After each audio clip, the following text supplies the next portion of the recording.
مرګرو دا یو ټاپو دی په انډیا کې او دا دومره خوفناک او خطرناک ټاپو دی چې د دې باره کې زه تاسو ته ویلی نشم. په دې کې چې کوم خلک آباد دي، کوم انسانان آباد دي، نو هغوی ته دا پته نشته چې په دې نوره دنیا کې هم انسانان اوسېدی شي. یعنې سیم همغه د کاڼي د زمانې چې کوم انسانانو په زرګو کاله پیله چې کوم انسانانو سیم ټو سیم هماغه انسانان په دغه آیلنډ کې تر اوسه پورې آباد دي.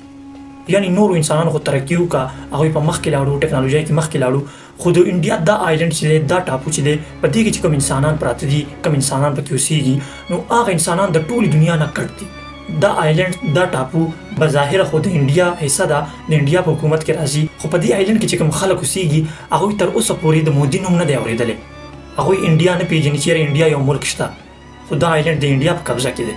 او دا خلک دومره خطرناک دي که چېرته یو کشتۍ د دوی طرف ته روانه وي، یو بحري جهاز د دوی د آیلنډ طرف ته روان وي، نو دا ټول خلک اکټیو شي او تیران راوالي، غټې غټې نیزې راوالي، د اور هتیار راوالي او په دغه جهاز باندې حملې سټارټ کړي. چې دوی دا نور انسانانو ته داسې نظر سره ګوري لکه چې موږ ایلینز ته ګورو، خلایي مخلوقو ته ګورو، نو دا زموږ باره کې دا ګمان کوي چې دا نور انسانان چې دي دا چېرته خلایي مخلوق دي یا ایلینز دي، دا د ټولو انسانانو نه یریږي. نو اوس اخر وجه څه ده؟ دا خلک ولې زموږ د دې دنیا نه کټ دي؟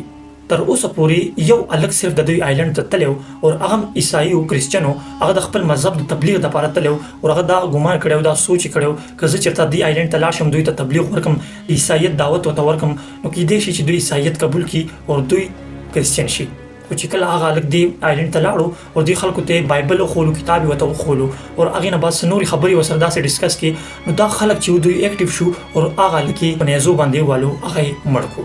یعنې تاسو سوچ نشئ کولی چې زموږ په دې دنیا کې داسې حیرانونکي هر څه دي چې د هغې باره کې اړ څوک سوچ نشي کولی. ګورئ دا انسانان دي خو دا زموږ د دنیا نه کټ دي، موږ هم انسانان یو، دا هم انسانان دي، خو دا موږ ته داسې ګوري لکه چې ایلینز.